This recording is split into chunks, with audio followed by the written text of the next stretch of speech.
Hello there, everyone. It's your boy Hunt back with another, okay episode of Tabletop Recap. It's more D&D, but it's not water deep. Screw you. It doesn't have to be water deep every time, but apparently it has to be D&D every time.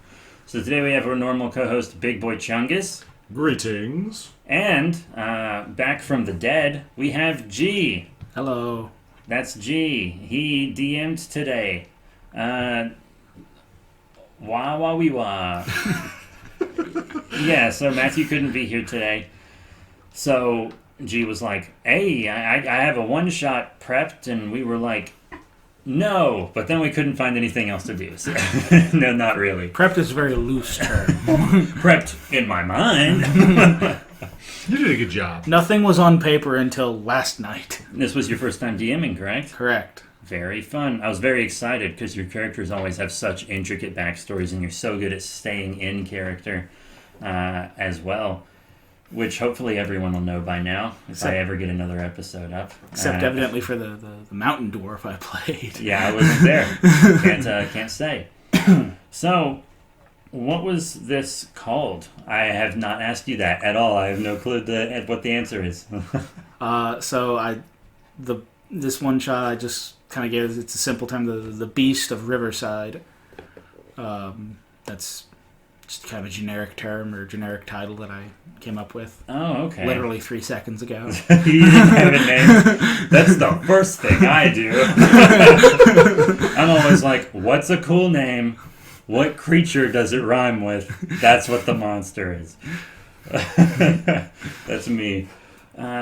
So tell us about. I guess we should do these characters first. Give us. Did you actually make yours with the DM, Big Boy Chungus? Only a little bit of it. Most of it was created on DM's, not DM's Guild. It was D&D Beyond, but we did have to fill in some of the background stuff for the hermit background and fill in the equipment for the ranger class. But did you make it or did he? It was a cooperative thing. I was up there with the PDF, and I had him roll the stats and stuff like that. Yeah, normally it's required have to do it with the DM, but this time it was kind of impromptu. Yeah, it was we didn't have as much prep time. Mine, I didn't even know my dude's name until I sat down to play. Apparently it's Adran Amakir. Also a ranger. Party of only rangers, I guess. That wasn't my choice. They haven't. It's chosen randomly. All right. Wood elf. Never played as a wood elf before. Soldier or ex-soldier. I don't know any of this guy's stuff. There was one point where Big Boy Chungus here was trying to do some banter, and I was like, I can't do this roleplay, man. I don't know anything about this character. I have to come up with it later. But yeah, it was very fun. It was a fun, 3-hour session. Yeah, it was about 3 hours. Nice, good one-shot time. So I'm gonna pass it off to our DMG. Well, I don't think we got Chungus's character name and. Oh yeah, so my character is Kellen One Shoe Mardnab. He is a rock gnome hermit ranger. His special power is spoilers. Yeah, he's definitely one spoiler. I get one spoiler per my background. Yeah, my guy's basically he's basically an effing extra. He's a background character, pretty much. He just happens to be in the wrong place, I guess. I don't know. Yeah, but isn't that how you want all your D&D player characters to be? You're not the chosen one. You're just a guy living in the world that the chosen one exists in. Well, my other character's a lizard with breasts, so yeah, But yeah, so I'm going to pass it off to our DM. Tell us all about this. G, tell us everything. So it takes place in a world that is not fleshed out, has no name. A fantasy world that's not fleshed out. Stop the presses. He just has a single post-it note behind the DM screen that just says "sexy goblin." 11-foot tall orc woman. And then under that, there's one that says "thick?" question mark. THICC question mark. It's connected to the other one with string.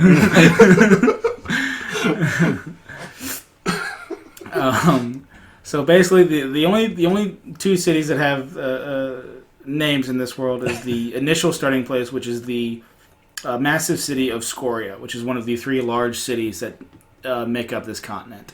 A metropolis of sorts. Yes. Oh, you good? Yeah. You need a little sip? Basically, in this city lies one of the 4 major guilds that exist in this continent, being the Golden Dragons. I know, completely unoriginal, but yeah, it's what am I gonna do? Well, you could make a better one. What am I going to do is if you didn't come up with it, like, hey, it's fine. He didn't put miniatures on a table and say, what do you do? Yeah, like the first time 2 miniatures on a blank table. What do you do? It's insane to me that you did that to us. I cannot believe it. Oh. Anyways, continue, my friend. But basically it was a setting... I'm sorry, I gotta point out how fucking stupid it was when you did that, man. I'm sorry. Just go ahead. I'm done. Essentially, it was described as our 2 protagonists are coming into this with the intent of joining the guild, and with the belief that by joining this guild, they can either make themselves stronger, better, or just seeking adventure. They can make themselves seeking adventure. We English good. That's good. That should be the title of your autobiography, dude. They can make themselves seeking adventure. I'd buy it. I like it. I was making fun of you, but now I'm down. Now I'm down to be the editor. That sounds like a title that was written in a foreign language, translated in Google Translate, and then translated back to the original language. It's like There Be Dragons. It's just like that. Sorry, I'm a jerk. Go ahead. Podcast over. Anywho. But their starts just like anywhere else in a tavern. Guild also is as a tavern for the late night party crowd. It's about 11 o'clock in the morning, and basically I say, it's like, okay, you're here. What do you do? And first thing that Hunt's character is listening in on one of the conversations, and he hears some passing by between one of the patrons and the barkeep as to whether or not any of the heroes who are out adventuring will be back. And the barkeep basically just got to the point of saying, I don't know when they're coming back, you're just going to have to wait for them. And so, of course, he storms off in a tizzy. And by storms off, like, just move to a table slightly further away. It's like, okay, you're still a patron, though. and Hunt gets his attention to figure out what it takes to join the guild. Yeah, I got a big old checklist here, actually. You want to tell us so I don't mess it up? Yeah, so basically to join the guild, you have to first complete a initiation quest, which is the lowest of the low. It's a very minimal quest that has to be completed for them to say, okay, yeah, you've got adventuring bones, we're good to go. To which, after completing that, you'll be awarded the bronze kind of badge. And you can now complete bronze level quests. To become in the next level, you have to have complete 3 bronze level quests to move to silver, 3 silver level quests to become gold, so on and so forth, up to like the adamantine level. Woo. Very similar to Goblin Slayer's method. They do theirs based on a point system rather than just the number of quests you complete. Mm-hmm. But like, for example, the character of Goblin Slayer, he's a silver level adventurer.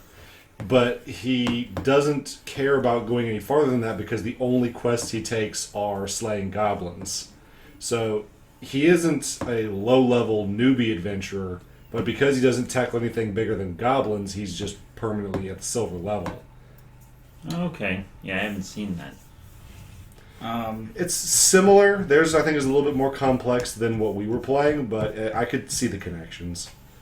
And so basically it gets to that point, and as he's asking this, the barkeep actually pulls out a medallion that is a shifting of colors. which is actually the level higher than adamantine, which is something else entirely. But it's basically pointing out, like, yeah, even though I'm behind the bar here, I'm still fairly high up there, pointing out the fact that the guild here is very renowned, very powerful, and has a lot of notable members that are very high-level adventurers. Yeah, I kind of got the feeling that he's just done so much. Maybe he's older or tired or had an injury or something. I don't know. Took an arrow to the knee. That's the most overused fantasy joke. Gangnam Style. How's that for an overused joke? Blame Todd Howard. He's the one that insists on selling the same game every year. Hey, as long as we're, doing memes from the, the late 2000s, early 2010s, there's still a Gangnam Style out there. Matthew's character got to looking at the bounty board that was completely bare. There were no quests up. And when Hunt's character came over to inspect it as well, they got to starting a conversation and decided, you know what, maybe we're interested in joining the guild as a pair. Maybe. You mean Big Boy Chungus? Yeah. Matthew wasn't here today. I'm sorry, yeah, Big Boy Chungus. Yeah, my guy was like, yeah, sure, I'm a soldier. I'm not used to fighting alone. So, let's do it. And so I feel like they'll get along pretty well because your guy never shuts the hell up, and then mine barely talks.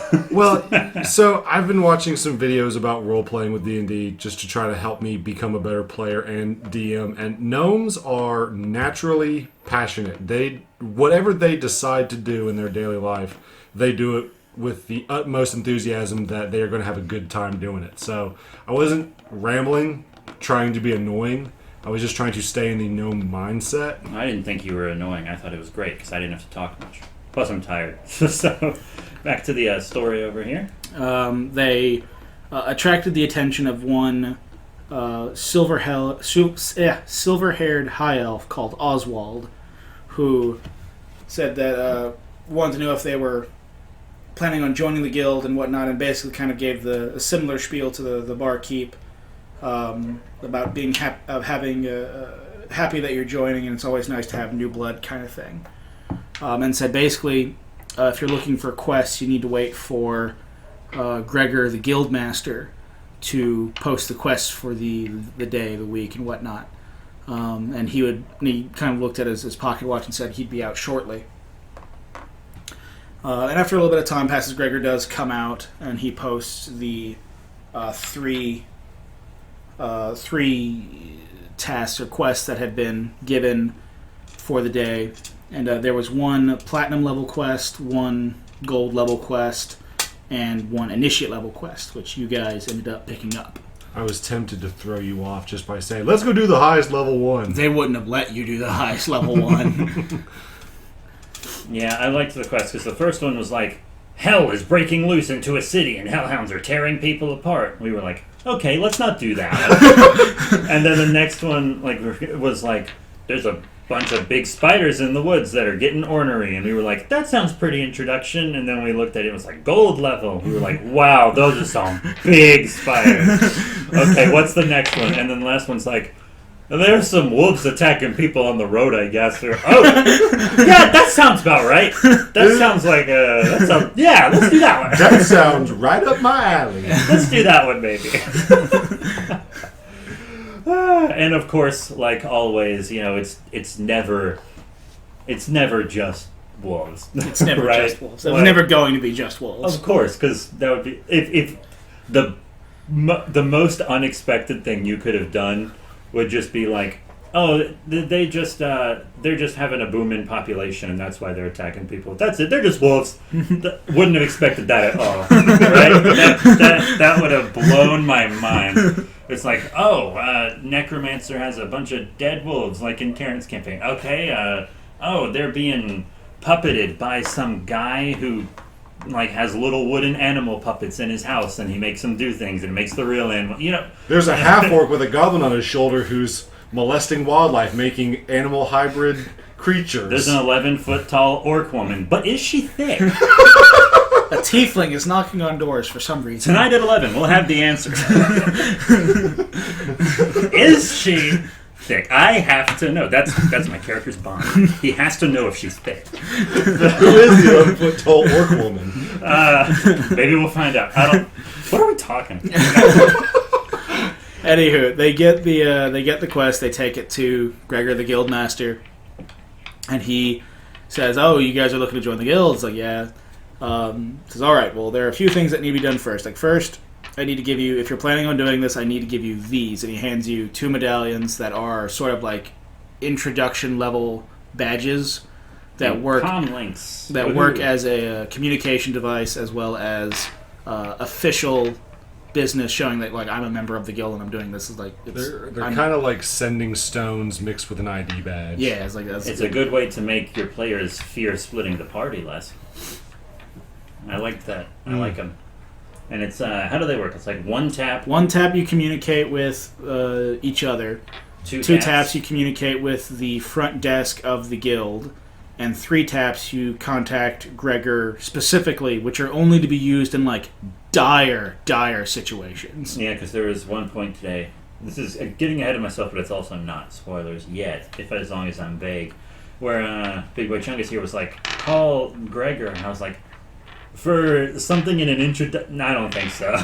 But to be fair, I think I'll call his secretary, who is a lizard. But to be fair, it was maybe not a Gregor level emergency, but it was still an emergency nonetheless. Yeah, we had to call somebody, but the boss, he would have been like, "Are you guys insane?" I did think it was kind of funny. I'm glad you clarified later that there aren't a lot of newbies to make calls anyway. So I'm like, if this is a busy guild, then he must be one ornery boss having to deal with all these little brass level recruits. Yeah, but anyways, continue our And he basically gives the general spiel. Is like, "I'm glad you've decided to join us and become an adventurer with us, but just know that this is not it can be a treacherous path, and that you will face death, and you may even face your own death at some points." And basically just says, "With that out of the way, good luck." And he directs you to the lizard folk barkeeper, who signs you up and catalogs that you are going on that quest, and then you are out the door. Woo! Yeah, and the city was like a day's trip. We made the first half no problem. Stops to camp. You went to forage, correct? Yeah, I found a lot of berries and mushrooms. Found some berries and mushrooms, and of course I shared. And you get double. Yes, so because I'm a ranger and the forest is my preferred terrain, I got double resources when foraging. Woo! Yeah, which is good because there were 2 people. So. And while you're gone, I'm just kind of doing general, basically making a fire and putting out bedrolls. And I feel these spooky eyes doing a spooky watch onto me. And then you show up and they disappear. So. Yeah, something was watching in the night. And I did notify, and I didn't sleep. I just kind of did the 4-hour meditation thing that, elves can do or whatever. Because I'm a wood elf. Yeah. And then I think they call it trance or something like that. Yeah, I don't know, man. I didn't read this sheet before we played. and then upon waking and heading down the road, you guys ran into your first combat encounter. There was an old man who was being terrorized by a pair of wolves on the side of the road, and you two valiantly joined the fight. Yeah, to save him. Yeah, he was locked up in his cart, and there were 2 wolves, and you put the minis down, and we laughed because Big Boy Chungus doesn't have any normal-sized wolf minis. He's got some dire wolves, and he's got some they're so big stuff, and it's just like I don't want because the dire wolves are to scale, and they're like bigger than the actual characters. Yeah, they're very large. And so I put the minis down, and it's a fox and a giant rat. Yeah, I have a couple Strahd wolves from Monster Menagerie, but the thing is, I always want to ask, do you need any minis beforehand? But I never do, because it's like, they might have to tell me something I don't want to know for me to really get that answer. Because, I have wolves, but I should just start bringing If I was ever DMing something and I asked you to specifically borrow your Froghemoth miniature, that would probably give away some spoilers. It's like, why do you want my Froghemoth? But if you ask me for hey, do you have a couple dwarves, or hey, do you have maybe some goblins? Yeah, just something generic like that, I'd be like, oh yeah, I'll bring you a couple extra. That's no big deal. But then you're like, hey, do you have a Bahamut miniature, but it's photo negative and he has 2 heads. I'm like, no, why would I? And why do you need that? I think there was a moment. What was it that made everyone laugh when we went to go fight the wolves at the cart? Yeah, because you placed it down, and one was a giant rat, and then one was like a cute little snow fox, and we just laughed. Oh yeah, we wound up calling them wolf rat or wolf rat and a fox wolf. And I was like, wolf rat would be a cool fantasy enemy, though. It's like, write that down, write that down. Yeah, but we beat them relatively easily because it was 2 wolves. Yeah, and then one got like a critical hit on me. One rolled one got a nat 20 on you, but the other one rolled a critical fail on its first initiative, yeah. and ended up running into a wagon wheel as it was like trying to come at someone and stunned itself. Yeah, the only 2 times I really took damage today was when I left the room to get a drink. Both the times I got hit, and I was like, they're against me. Yeah, so we did that. We helped him. He gave us potions. He was scared. Almost shot the gnome guy. I don't know his name. I don't know anybody's name. Kellen. You just call him Kellen. Yeah, I already forgot everybody's name from Waterdeep. Kellen Heller. Kellen Heller. Jesus. But after that, you guys ask him for directions, saying like, hey, how close is the town? He said, oh, it's about an hour's walk that way. Easy peasy. And so you guys get there. You get to town.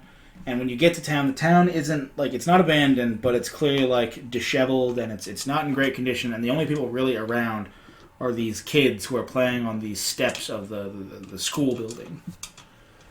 Yeah, so I just go up to those kids to ask them where we can find Calvin Longknife. And Calvin Longknife is the tanner who ordered the job, by the way. And this kid, this Oliver Twist of himself, is like, oh, my papa!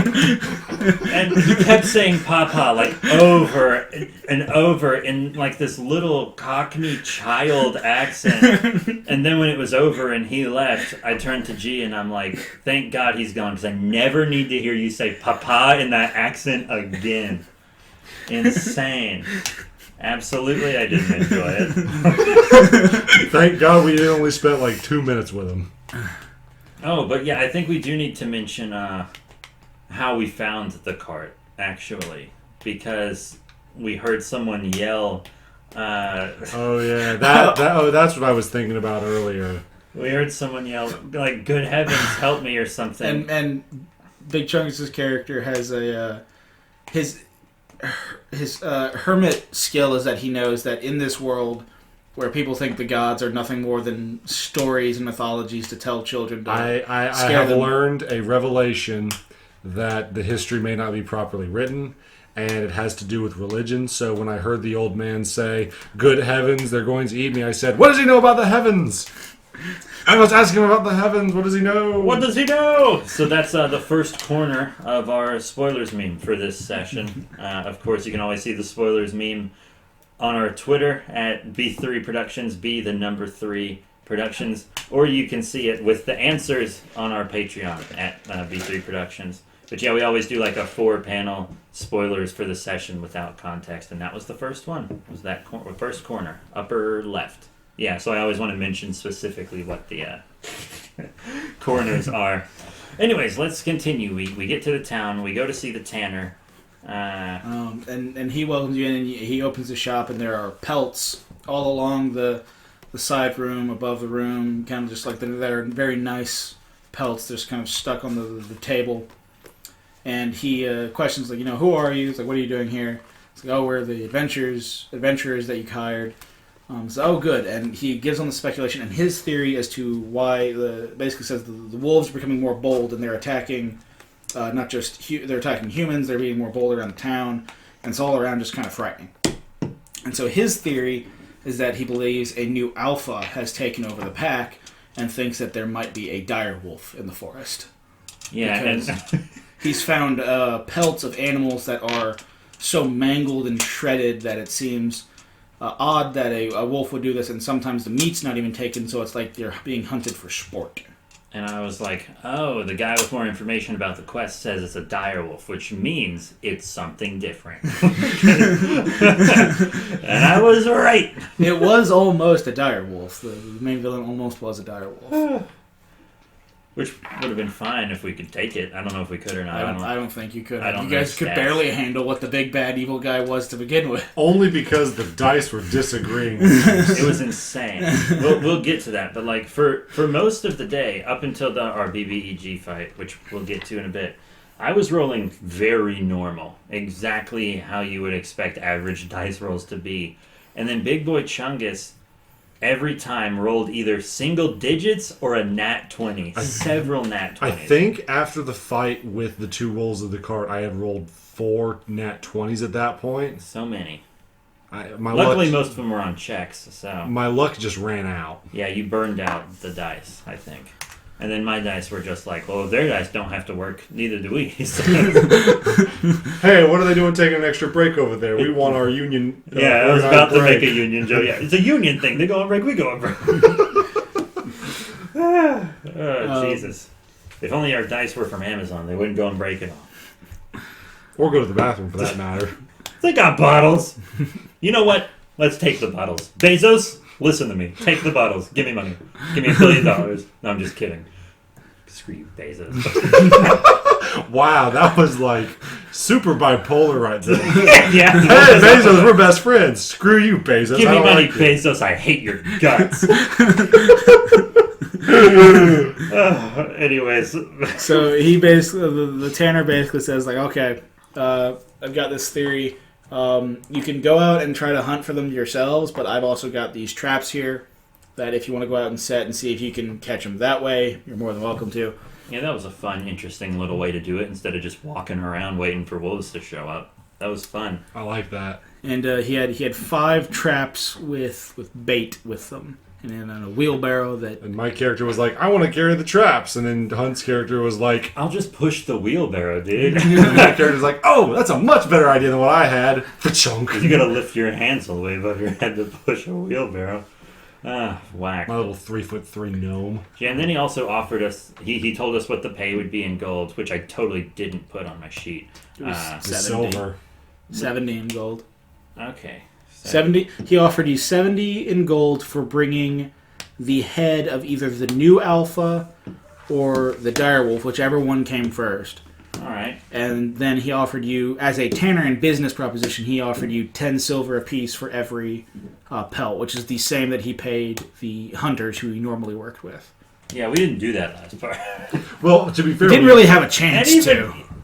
Well, even if we did, it wouldn't have worked out. No. So, we go to the woods. It's starting to get a bit dark of sorts. We're doing stuff. Things are happening. I'm waiting for the DM to take over because I don't remember what we did. You keep talking, I'm just going to let you talk. It's called being the host. Yeah, we just set traps, which went fine. Yeah, all the traps were set fine. And then there was the waiting period for things to get caught in the traps. And Big Boy Chungus' character was like, so what should we do while we wait? And then without saying anything, I just shimmy up a tree with a nat 20. Yeah, he's just all the way up a tree. Well, I asked you, what should we do? You quietly said nothing as you proceeded to climb up a tree, and I said, good idea. You were like, I agree. And then proceeded to like roll a 3 on his athletics check to climb the tree, and basically just kind of jumped up, hugged it, and just slid down like a cartoon. Which, of course, explains the I agree corner on the spoilers without context meme. And then my guy was like, could you try like a burrow or maybe like some shrubbery? And then which he still did not do well at. Proceeded to roll like a 5 on perception. Yeah, I basically did, I sat in a 6-inch deep hole and just covered myself in dirt like a blanket. Yeah, and you were like, maybe I can camouflage myself like one of those like African bush babies. And I was like, you kind of look like a bush baby right now. You just like pulled a branch over you and you're very small, which is of course where our honorable mention bush baby picture comes from.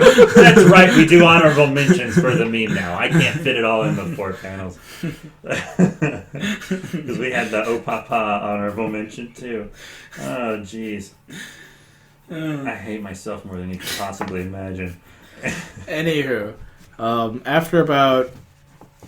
Because you guys got finished setting up around 6. After about 6 hours of waiting, around midnight, you hear a snap of one of the traps. And you guys realize, okay, there's something in the traps. Let's go check it out. That's not a sound effect we're adding in. There are dogs barking outside. And so one of the Hunt manages to successfully stealth his way around the tree into the trap. And Big Chungus' character proceeds to trip on a rock. For someone who's only 3 foot 3 inches, I am as noisy as a possum in the woods. And proceeds to faceplant. Had you guys managed to get up there stealthily, there were actually 2 wolves there originally. One was caught in the trap and the other one was attempting to help him get out. But with Chungus' character falling and tripping, it alerted the other one and he ran off. Yeah. And then I think you just put the wolf down. Yeah, I took my spear. I rolled a nat 20 on the attack roll, which you gave me advantage because the wolf was trapped and disabled. Mm-hmm. And I put it down. Quick spear, lance. I do have a spear, which is my primary weapon, and I just lanced it between the rib cages into the heart.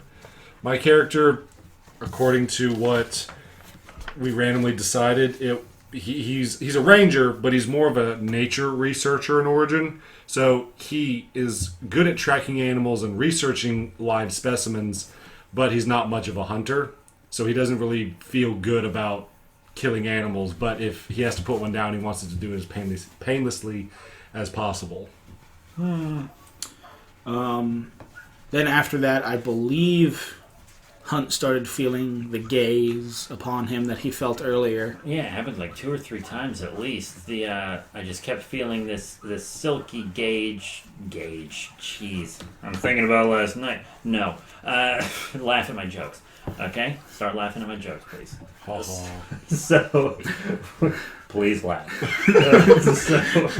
So we find some like tracks, and we follow these tracks. And stuff happens, and another wolf is caught in a trap, right? Yeah, you follow these tracks, and like as you're following, these are normal tracks, but there's more tracks later. You hear a snap of another one of the traps, and you realize that the tracks are actually following the path, or following to one of the traps that Chungus had set earlier. And lo and behold, when we arrived at the trap, it was Sasquatch doing the floss dance. Not just I thought my jokes were bad. That jokes makes me want to make this PG, very non-PG, wow. Very fast. That's every episode that you're in, I'm going to delete. Fine, see if I laugh at your jokes. You don't, so that's not a consequence because there's something already happening, right? Yeah, fine. But basically... I'm sorry, Sasquatch flossing? Who's flossing? No one's doing that dance. This is... I just need you to react Fortnite's this way. what, 6 years old at this point? I just knew you'd react this way when I said that. Absolutely. This is the worst day. Okay. So the wolf in this trap's different, correct? Yeah, it's a bit bigger. And instead of having a look of fear that the other wolf had, it's a look of almost, what are you going to do? Come and get me. What are you going to do? Yeah. And it's very clearly been attempting to gnaw its leg out of the trap. Yeah, she was a tough one. And there was a magical quality about her that I sensed with my... I think I rolled a very good Arcana check that time. Yes, I believe, correct me if I'm wrong, you were making the assumption that this was the wolf that was watching you the whole time. Yes, but then I didn't get the feeling when it looked at me this time. So I think I spun something that was like, oh, maybe there's like some Beastmaster watching us through its eyes or something. That's kind of what I was... That was my prediction the whole time, was that it was some kind of Beastmaster controlling wolves to do stuff for them. Because I was almost, but not quite. Sort of. This wolf was big. We killed it. Yeah, it was still a standard wolf. It was just a bit bigger and had a bit more health to it. And it was still, a wolf in a trap. So I think you just shot it. Well, actually, I missed the shot. What happened? I missed the shot. He missed the initial shot, and it lunged at you, but you were standing just far enough away that it couldn't actually get to you. And then Big Chungus' character came in and speared it. Yep, took it down. And it let out a very long and mournful howl. To which Chungus said, I want to see if there's anything that follows that howl. And then I said, sure. And within 5 seconds, a massive, almost growl, roar, and howl went up at the same, 5 seconds after it. And is that when we both rolled? You both rolled nat 20s. Yeah. That was dope. We were the nat 20 boys. And they both rolled nat 20 perceptions. And I said, with hearing this, you can make out words in the growling. And so basically, it was he growled, howled, whatever. Said basically how dare you? And my character's like, oh, that's not good. And then he goes, you killed my mate. And we were like, excuse? That's a wolf. And this is a people voice. Oh, no, I'm a total homewrecker. And so basically, they heard, and then you hear a loud crashing and rushing of leaves, but you don't hear it coming towards you. You hear it going towards the town. And suddenly you realize, wait, we need to get back to town. Yeah. Get the wolf cubs, we gotta go. Oof. Yeah. And they get back to town, and the town's up in arms because they've seen this thing. It's running around. All the buildings in town seem to have closed their door, locked it, and are just waiting for this thing to pass. Well, there's one door that's not closed. Except for or on the hinges.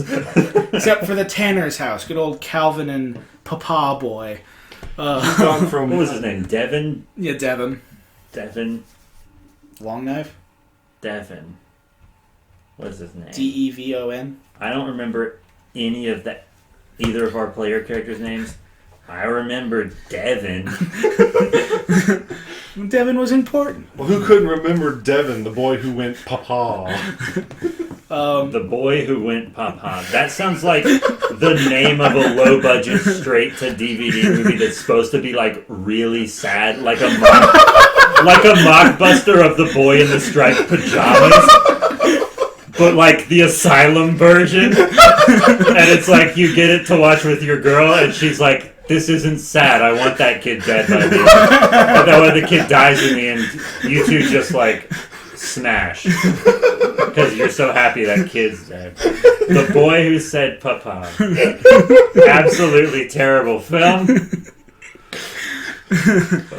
But basically what happened is that the house of the Tanner, because the beast sees it as the reason its wife is dead, as well as you guys, because it's coming after you next, because he ordered the attack. He certainly was after I got done with him. But he had torn the door off its hinges and gone after the Tanner, to which when you guys showed up, he walked out of the Tanner's building, and you guys saw the creature for the full extent that it was. It was not bristling with muscle, but was still muscular. It was standing around a lean muscle. Yes. A runner's muscle. And standing about 6 feet tall. Which is tall for, D&D. And while you guys didn't know it at the time, I think some of you guys assumed it was a werewolf, but in fact it was a jackal-were. Yeah. I didn't think it was a werewolf. Well, in person, I was I thought it was just a beast man, an Island of Dr. Moreau thing. I thought it was a Beastman puppet master still. And then my character was I have no clue. Because he's a soldier. He's fought normal stuff, in my opinion. Yeah. So everything's new to him in this sense. That's what I'm going with. He just doesn't know any of this stuff. And then my character, who is more scientist than hunter, proceeds to just chuck his spear at this thing. To which I miss. You're the brains and I'm the brawn, but it doesn't matter because I can't hit anything. Neither of us could. So I go on the initial I start the BBEG monologue. I'm so mad. It's you killed my mate, and Chungus just goes, yeah, no, I grab my spear and I chuck it at him. My favorite thing to do in D&D is have a convo with the big bad guy. And you took that from me. And you didn't even hit him either. Yeah, that's the worst part, probably. It's aha! I don't care what you have to say. I don't want to find out your motivations or what you are or get hints on how to defeat you. No, I'm just gonna throw. Oh, I missed. You're saying I missed that? Well, it wasn't completely mindless. My character kind of panicked mid-moment because all he sees is this bloody beast man carrying the corpse of a man who gave us a mission. A corpse of a man who's a known hunter and can take stuff down. Yeah, he's got the tanner is dead. He's got the tanner kind of like by the neck, and you can see he's slashed and bloodied, and he just kind of tosses him to the side. Like from a real world perspective, don't blame you at all. From a D&D perspective, fuck you. I wanted to have that conversation. But what ended up happening is that the spear misses, and he gets aggroed to Chungus's character and begins his onslaught towards him. And I rolled garbage. You did roll garbage. I rolled garbage at first for initiative. I think I rolled a 9. Yeah, the Jackalware got to go first. And so he, I believe, hits you the first go-round, hits you with one of his claws. Yeah, and neither of us, we were just rolling single digits the whole time. Yeah, you guys were rolling. With modifiers. You guys were rolling garbage this fight. Yeah, I went through almost all my D20s trying to find one that would just behave. It was crazy. You guys ever watched The Cape? Like, he had a grand total of 18 health. Yeah, that's not that much. Oh, yeah, you guys ever see The Cape? Why the hell am I using The Cape as my example for this? You guys ever see Deadpool 2? Yes. There's no way you've seen the damn Cape. Are we talking about Doctor Strange's Cape, or is this like Cape this Cod? superhero show that was on when we were kids. It was... I know the Tick. There was like a 1-season supervillain, and she could alter probabilities. And then I was like, that's the same So it's thing like Domino does. Just like the luck power. That's what it's my headcanon, that's what the Werejackal had. He just had the luck power because we just couldn't hit him. Oh, it took forever. But once we got a couple arrows into him, he was down. But I'm very interested in how Big Boy Chungus fought him, because I used swords and arrows. And what did you use, actually? So I threw away my primary weapon. So I have 3 weapons on me. I have a little hand crossbow, because I'm so small I can't use a regular crossbow. I have a spear, which can be both a thrown and melee weapon. And I have a little club that I use, just keep on my side for baby seals. Just kidding, by the way. I don't actually kill baby seals in real life or as characters. Yeah, that's what guns are for. Why would...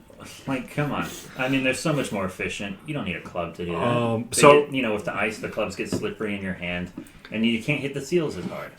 They're not fast on land, so it doesn't really matter that much, right? But you can't let them get to the water. You stand between them in the water, those seals are yours, dude. You pop some shots into them. Sometimes I take a golf club. I like to yell 4, and I pretend their little teeth are golf balls. Just I'm trying to see things. Makes me feel powerful. Makes me feel powerful, like Anakin Skywalker in a room full of younglings. Yeah, and am I gonna make use of the skins and meat? No, I'm gonna let it rot. I'm actually gonna burn it. Deny it to the polar bears. They don't need it, right? Scorched earth strategy for the win. Yeah, just take it out of the ecosystem. No benefit. I want the planet to die. But anyways, I did throw my spear away, and my character. So my terrain of choice is the forest, but my favorite enemy are monstrosities. These are basically creatures that have been altered or mutated through magical means, whether planned or not, and.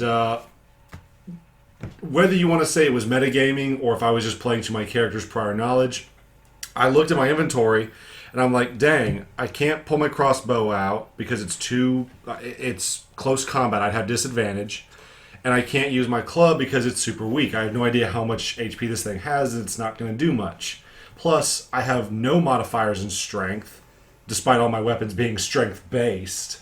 And I'm so what am I going to do? Well, I look at my inventory, and I bought a drink at the beginning of the game, which I had 5 gold pieces. I gave one, and the barkeep gave me 8 gold pieces in change. Silver pieces? 8 silver. He gave you 8 gold pieces in change. You should be fired. 8 silver pieces in change. So I've got a coin pouch full of silver, and I'm like, hey, give me 1 second to look up the rules on improvised weapons. And it turns out that as long as the improvised weapon is approved by the DM as being something you're proficient in, you can do it without any consequences. So I basically asked, can I make a mace out of silver pieces in a coin pouch and just beat this thing with a coin-filled sock? And I made the mistake of saying yes. I think I got 2 hits on him. It definitely caught him off guard. Yeah, no, it caught him off guard. This little gnome just hit me with a sack of coins. It's like have you ever seen Family Guy? It's like, bag of nickels. I was thinking more like that scene from Santa Claus 3 where it's like, did you just hit me with a shovel? And that, of course, Santa Claus 3. What am I saying? I just referenced the fucking cape. What am I talking about? I can't judge you ever again. Santa Claus 3, the cape, seen by an equal amount of people, a.k.a. nobody. Well, obviously one person has because I just referenced it. Every day, I wish it was over. All of it. That's not just my life, yours as well. That's how we all feel about the Gee, Santa you're Claus. fine. You can That's how we all feel about Santa Claus 3. I don't even know what it's about. But anyways, it's that's also the bottom left square of our spoilers meme is a guy about to beat someone with a sock full of stuff. Classic. And so eventually, after a slew of terrible rolls, Just absolute like horrible. the town watchers looking at this are just watching a jackal-were, a gnome, and an elf just kind of randomly swinging at it. They're not really hitting anything. They're just kind of swinging at each other. Just imagine that. 3 people. No one can hit anyone else. I roll a nat 1 at one point and fall on... No, I get like smacked. Yeah, you get caught off guard. He smacks you, knock back 10 feet, and you're prone. Which is one of my like favorite things that like monsters and supervillains do in media. I was actually really happy it happened to me specifically. I was like, oh, I love that move, and I get smacked. My character came very close to death. I have 12 HP. And I got knocked down to 3. I did get a health potion from an NPC earlier in the game, so I downed that. But all that did was recover the damage that the jackal-were took off in the previous turn. And then was immediately taken again. So, yeah, eventually, I did catch it off guard with the sock. As soon as we finally got just like 2 or 3 hits in, it was down. You finished it off. You did the most damage, even though I drew first blood. Like power wise, I don't know. Did the sock draw blood? Tell me. I'm actually curious. That's not a joke. Did the sock draw blood? I mean, it did damage. I did. No. I took off a third of its health. You did. Matthew did most of the health, or the Chungus did most of the health with the sock. Yeah, because I only think I hit it like boom boom twice at the end, and otherwise I did nothing. You did kill it though. Yeah, that means I get the credit. And the big spiel at the end of it was that despite Hunt taking it out with an arrow and piercing its heart, he had the kind of the last laugh as he fell on his knees and kind of give a angry kind of smile and said, "The boy will like it'll surpass me." Or yeah, it's like the boy will inherit my blah blah yeah blah blah blah. You know what you. He was trying to make up for the monologue that I ruined. Yes, he was. That's exactly what I thought G was doing. Is that what you were doing? Sure. G, it's like that was actually a tip I was going to give you at the end of the podcast. Always pretend like it was on purpose. That's my main GM rule. Always pretend it was on purpose. And so basically, the boy that they deduced was referring to the tanner's son, Devin, Mr. Papa. I actually guessed that as a joke because, okay, so here's the thing. I thought he had some kind of deformed creature son in a cave in the woods somewhere. Because this guy was nutting in a wolf, right? Basically. Like, because the magical wolf was his mate. And I asked the G, I was like, wait, did this wolf get bigger and more powerful because of supernatural spunk? And you were basically like, yeah, like that's not the way you would have phrased it. Yeah, it's not the way I would have put it, but yeah. It's like, oh, their love made her powerful. And I was like, no, his magic jism made her powerful. Right? Hey, I remember you having sex with an owlbear and having babies with them. So how about you don't say ew to anything I say for the rest of my life? Yeah, but I didn't say I put my spunk in the owlbear. No, you just actually did it. I mean, to be fair, you were the DM that session. You made it a bit more. I did allow graphic. it to happen. This is your fault. I made it graphic so that it wouldn't happen. You let this happen. This is your fault. You know what? I think there's blame to go around. I've done several horrible things in my life. I'd let you fuck that owlbear. I referenced the cape. Your father in Waterdeep screwed a lizard lady. My dad fucked a lizard. This is the life I live, okay? We are those players. I just realized that. We I'm are all of those them. I'm players. every type of player. But basically, he says because you guys get in there and you find the Tanner's kid, and he's got a rather nice, nasty bite mark that looks infected, and it doesn't look like it's getting any better. Yeah, I go to the townspeople and I get like a physical healer and a magic-y person to come look at him. They're both absolutely useless, as town people are. I say that as a real-life townsperson. Yeah. Dang it, Jim, I'm a doctor, not a medical specialist. I mean, We need a doctor, actually. Oh, shit, really? I'm not an I'm not good at that either. I'm not an actual doctor, I just have a doctorate. Oh, shit, it's a doctorate in women's studies. And we're canceled, everyone. Let's move on to the next. This one's canceled. Oh, no, Twitter's really mad. That was a goof. Don't get mad at me, Twitter. It was a joke. Absolutely Rice. It was a joke.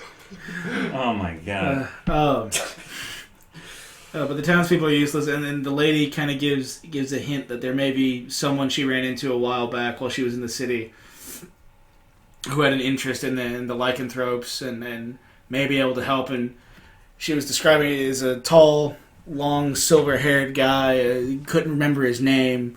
Started with an O, and Chungus pipes up and goes, "I know who it is. The guy I talked to earlier is like Oswald." It's like, Oswald was it.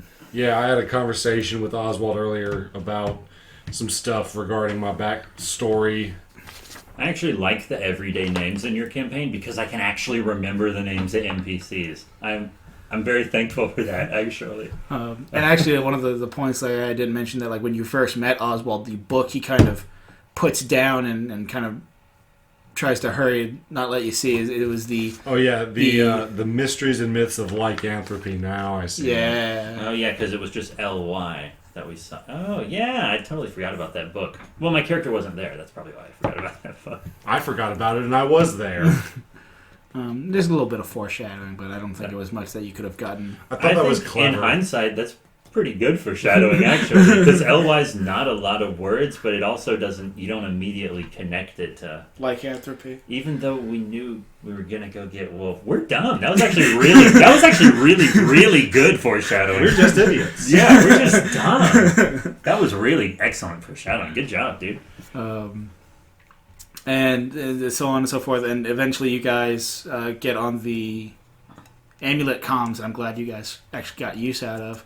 And called the front desk and was like, "Hey, we've got a kid who got bit by a werejackal." And without even hesitating, the barkeep just goes, "Oswald, get over here now!" Hey, Oswald, get over here! Get over here! I'm a lizard over here! I was bitten by a radioactive lizard man. Hey, I'm a lizard and a chef and a barkeep, but also an adventurer, and I answer the phones! They should pay me more. What is this bit we're doing right now? People aren't going to find that funny. No one's going to find that funny. I mean, I'm going to be honest, I'm my target audience here. So. People in New York are going to be insulted. Like, we're not lizards that answer phones and are also cooks but do adventures. Or maybe that's Boston. I don't know, man. Anywho, you guys get on the phone with Oswald.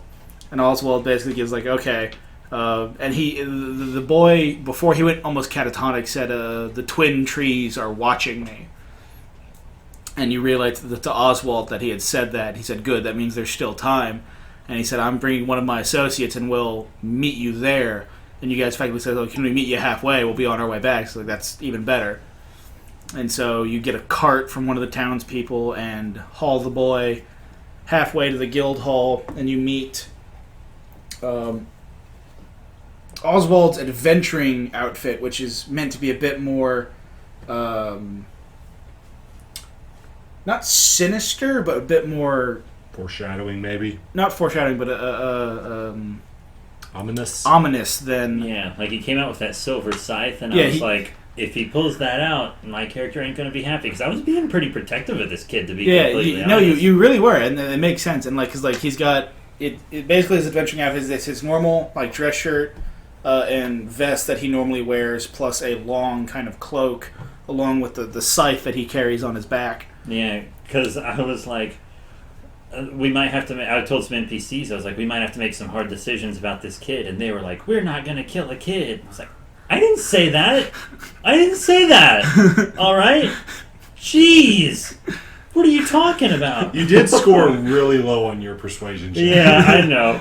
But I was like, And then holy crap, you think I'm going to kill a kid? You think I'm playing Gaddock McMoneyhammer right now? No. Then you're He'd kill a confusing kid. well, Fate definitely has. In one Fate has killed many children. In one alternate universe, yes. Fate, But along with Oswald was one of his adventuring party members was a Goliath by the name of Tsar, I loved him. who he spoke with Russian accent. That fits so perfectly with the image of a Goliath to me. I was like, yes. I didn't even question it. I was like, that is the perfect accent for this character. I loved it. And if you guys play more sessions, you may learn more about Tsar, because he's actually kind of important around the guild. Does he have a dating sim pathway we can take? No. No. Well, shit. He already has a woman. Aw, man. Too bad. Is Great Big Bear. He's great big. He's not... You're projecting. Absolutely, you're projecting right now. But basically, you guys why are there two of you? And it's effectively, I kind of did a bit of a poor way of showing this, but Tsar was not there to protect Oswald and the boy. Tsar was there to protect other people from Oswald and the boy. Yeah. And so basically, they give the boy to Tsar, and Tsar puts him in this carriage that the two of them brought, and they close the window so it's completely pitch black. And no one would tell us what he was doing with the kid, and the kid was screaming, and I was just like, what am I supposed to do here? Because Tsar has also made it very clear that he's also one of the higher level adventurers, wielding the same rainbow kind of badge. These guys that are the other had, at the other least 10 levels higher than us. And then, like, even if I did stop them from doing whatever they were doing to this kid's still gonna either become a were-jackal or die, so the best option is to just let them do this even if I have no clue what they're doing, because the alternative is worse, no matter what. And so you hear the kid screaming, and eventually, like after a few seconds, it goes quiet. And after another hour, finally the windows come up, and Oswald comes out, clearly exhausted, and said the kid's gonna be fine. He's gonna have to live with his curse from now on, but he'll be okay. And I wanted a bit more detail on that, because I was protective of the kid. I think I'm going to play my character likes kids now. And so building him as I go. And basically, because you guys are trying to grill Tsar for information too. It's like, well, what's he doing in there? Well, what's going on? Tsar's like, it's not my secret to tell. It's Ozzy's. Ozzy has personal information that he likes to keep quiet. And so one of the things you actually guys got Ozzy to do was, because you were both kind of pissed, like, well, how do you know this? What do you do? And he does, because this whole point is that he's kind of based off Ozzy Osbourne, so he's kind of got the solid glasses that cover his eyes completely. And so basically he lowers his glasses to reveal that he's got blood red eyes, which are the exact same eyes that Chungus's character saw when the Jackal-ware stared at him, to imply that he is also a lycanthrope. Neither of us caught it. Neither of us got it. Yeah, I thought that was He also said I was about his age when it happened to me, too, so... I think I really overthought... Yeah, at that point, 100% it clicked for me. Yeah. And I was not surprised as a person or a character at that, but I forgot the red eye thing. I think that's because the red eyes weren't used on me in combat, so... Yeah, they were almost exclusively only used on I was too far away, and they were adjacent. And, again, if you guys want to play more sessions in this and get to know the NPCs a little more, Ozzy may tell you about what actually happened and transpired, or you may even talk to the kid and he may tell you. But for that, you basically the kid was asleep. You had Oswald's word that the kid would be fine and that you would take him back to the guild hall to watch over him for a few days, and he could maybe even return back to the village. Yeah, part of once me he felt better. Part of me considered inciting it, and then I was like, if I find out he's lying, what am I gonna do? Like, his buddy over there is going to step on me because I'm only like 3 foot 3 inches. They could crush us so easily. He's got his scythe, and this guy's got literally everything going for him on the other side. Oof. Yeah, I was like, it's still better than him just going feral or dying. So, and then so all 4 of you, 5 if you count the boy, headed back to the guild hall, and Zara just kind of gives the passing comments like, "Oh, you tackled Jackalware. You have earned your bronze." I think so, yeah. And so you guys got back, reported everything to the guildmaster. Guildmaster's going to take care of all the collateral damage and stuff like that because the guild has oodles, canoodles, and toaster strudels of money.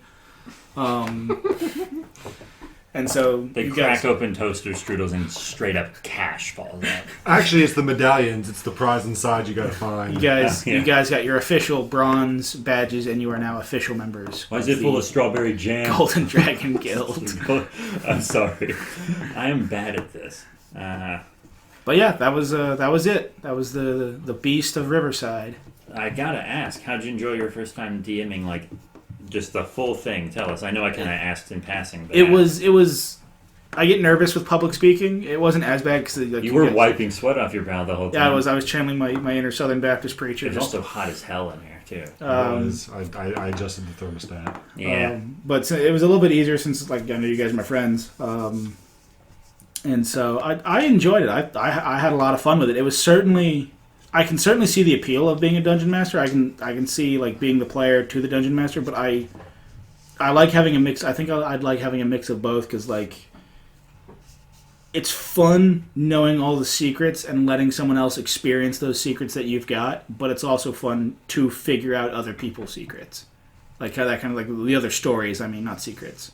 Yeah, I know exactly what you mean. Because I'll be honest, I've been sitting on that one shot, like just meandering over it and like imagining it in my head and like different scenarios, different outcomes, different starts, stuff like that for like a few months. I thought it was a really fun introductory one shot. It's like, but like nothing was actually on paper except for like last night. Except for magic splooge gives wolf bulk. Hey, he wrote it. I mean, believe it or not, some of it was actually improv on the spot. Oh, I believe it. Like that ending. That ending, I completely remade. Like it was that was not the ending I had originally planned. But then I realized, like halfway through, it's like the ending I've got no way to like to successfully manage that in. So I've just got to figure something out. Can you tell us that, or is it a secret? So the original ending was going to be you come back with the head of the matriarch that you killed. You would still hear the growling. But it would be getting light soon, and I would have hoped that you guys had gone back to the village or something. Oh, that's way too much hoping. Yeah, and that's the reason. Like, I can't sit there and tell them they've got to go back to the town because they're just going to do what they want. So I had, but the original thing was that you were going to go back to the town, with all the pelts. You would get paid for killing the matriarch. You would get paid for the pelts. The tanner in celebration would throw a party in your guys' honor. You would stay the night at the tavern, and when you would wake up, one of the kids would walk in and find the tanner mauled to pieces. Oh, okay. And you would be woken up by an ear-splitting scream, and the townspeople found the tanner mauled to pieces with his son in critical injury and the bite mark. And then, had I mentioned the silver swords earlier, you guys would have been given those and asked to go hunt the beast. Yeah. That ending had way too much circumstance. Endings should be like, because here, you know that Call of Cthulhu we never ran? Mm-hmm. The mid-season finale alone, I wrote like 10 endings for it, and I guarantee if it's ever run, not one of them will be used. Because, of course, you guys will go to the theater, which is just kind of... That's just my term for not going where you're supposed to. Yeah. Harkening back to our... Is that the right word? Back to our first Call of Cthulhu thing, the Cult of the Exo, where they go to the theater, even though I just gave them the address for someone's personal home. And they're like, let's go to the theater! Oh, you gotta make a bunch of new characters and locations in 2 seconds. Get on it. And then the city which we didn't quite touch on, but Chungus had, like, once you guys were leaving the guild, Chungus in his paranoid says, like, I want to, kind of do a general perception of the town, see if, like, there's any religious statues. Like, well, it's like, no one really, like, worships religion, but, I mean, it's like, you notice that on some of the signs in some places there is a symbol, because you rolled a nat 20 on it, and it's like, well, I gotta have something now. And so there was you noticed a symbol of a circle print with a fingerprint on it, just kind of on a few statues and whatnot, and that was kind of spur of the moment. Yeah, I liked how we walked out of the tavern to go on our quest, planning to head straight to a city, and then he was immediately like, how many bookstores and churches are there right now? Like, this is a giant metropolis with 3 levels. I'm going to detour this guy I just met and not explain why. I didn't say I was going to go. I just wanted to see how many there were. Oh, jeez. Jeez. It was fun. And yeah, actually, this was the tip I was going to give you. Because the silver swords, I think you forgetting them was for the best for the story, because it meant we couldn't metagame with silver. And also, if something happened to him or we weren't around to get him, we could never have defeated this silver weakness enemy. Yeah. So I think that worked really well because it kind of established, hey, oh look, silver, you don't have to have it to defeat a were creature. It's still flesh and bone. You can just kill it.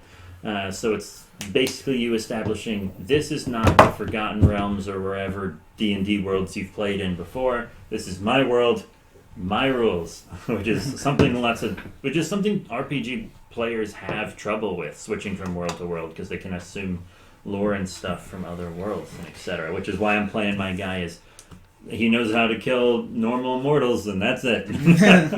Well, plus, it forced us to be creative when one of us, myself, decided to do something worth punishing over. Well, because I tried to hint at that a little bit earlier, because like when you guys were looking at the clipboard, one of the things that there were names next to like whatever their mission was, and one of them was like oh, there's dragons, that was pretty common, and there's like oh, there's hellhounds, all that kind of thing. But then one of them was Fae ? And it's meant to be like Fae aren't normally a thing in this world that come across. They're not exactly seen anything outside of fairy tales. So I was like, why are we? Like, is this actually what's happening, or what's going on here? In other words, we've got something that looks like Fae from children's storybooks, but Fae creatures are supposed to be fictional, so we don't know. Exactly. That's what we're calling it till we get more information or whatever. Mm-hmm. But yeah, my tip would till be... you get more information, till I get more information. my tip would be, you shouldn't have told us about the silver swords. You should have just pretended like you had it planned that way from the beginning. 100%. Never, unless you like actually mess up someone's statistics or something, don't own up to your mistake. Because like if you read a die wrong and you accidentally tell someone they take more damage than they did, walk that back and be like, oh wait, I'm sorry. Of course, you only take 5, not 8. At a quick glance, it looked like it, went all the way around. Or, oh, that's not 9, it's a 6, sorry. Something like that, backtrack it. But, like, if you have to change your story, just pretend you always had to do it.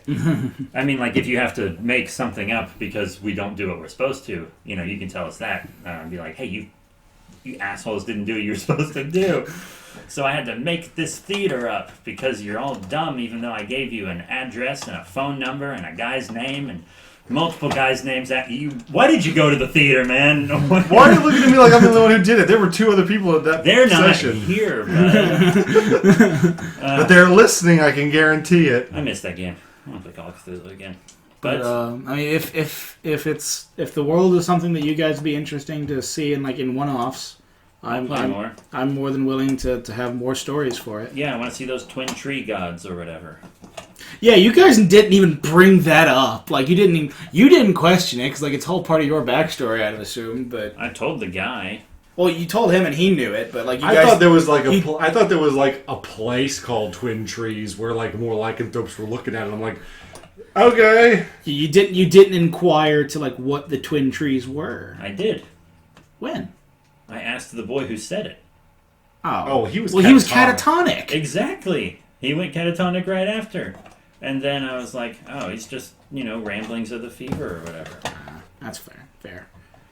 All right, so I guess that's it. I know you guys got to get on the road or whatever. Thank you, Big Boy Chungus, for that Santa Claus 3 reference. That was top tier. Thank you very much. And G, thank you very much for DMing this session and coming on to the podcast. I'm always happy to have you here.